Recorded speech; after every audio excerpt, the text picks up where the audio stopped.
মানুষের সবচেয়ে বড় যুদ্ধ অস্ত্রের নয়, সম্পদের নয়, বরং সত্য আর মিথ্যার যুদ্ধ, হক আর বাতিলের যুদ্ধ। যে যুদ্ধ শুরু হয়েছিল আসমানে আর আজও চলছে মানুষের অন্তরে। সে ছিল ইবাদত গুজার, জ্ঞানী, অসাধারণ বুদ্ধিমান। কথিত আছে ফেরেশতাদের মাঝেও তার সম্মান ছিল অপরিসীম। তাকে বলা হতো মুআল্লিমুল মালায়েক, অর্থাৎ ফেরেশতাদের শিক্ষক। কিন্তু জ্ঞান যখন বিনয় হারায়, তখন তা আলো নয়, আগুন হয়ে যায়। এক মুহূর্তের অহংকার, আর সেখান থেকেই শুরু হয় শয়তানের পতন।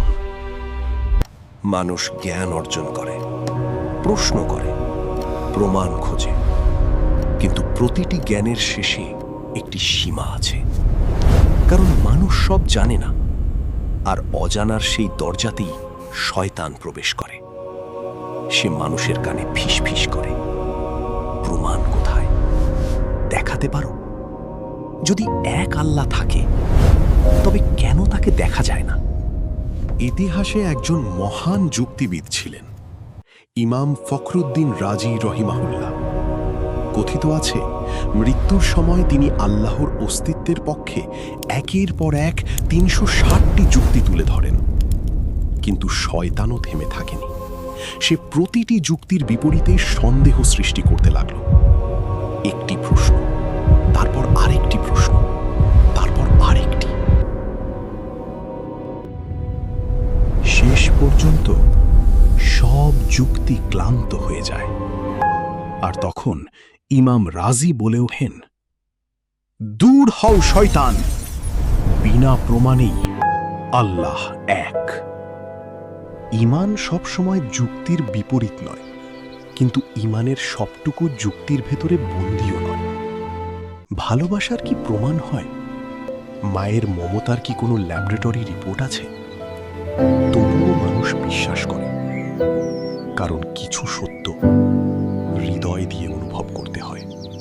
মহান আল্লাহ জানতেন শয়তান মানুষকে কিভাবে ধোঁকা দেবে, তাই তিনি সতর্ক করেছেন, হে মানুষ, নিশ্চয় আল্লাহর ওয়াদা সত্য। অতএব দুনিয়ার জীবন যেন তোমাদেরকে কিছুতেই প্রতারিত না করে। আর বড় প্রতারক শয়তান যেন তোমাদেরকে আল্লাহর ব্যাপারে প্রতারণা না করে। সূরা ফাতির ৩৫:৫। নিশ্চয় শয়তান তোমাদের শত্রু, অতএব তাকে শত্রু হিসেবে গণ্য করো। সূরা ফাতির ৩৫:৬। শয়তান সব সময় চায় তুমি প্রশ্ন করতে করতে সত্য হারিয়ে ফেলো। কিন্তু মুমিন জানে সব সত্য চোখে দেখা যায় না, কিছু সত্য হৃদয় চিনে নেয়। আর সেই হৃদয় যখন বলে আল্লাহ এক, তখন শয়তানের সব যুক্তি ভেঙে পড়ে।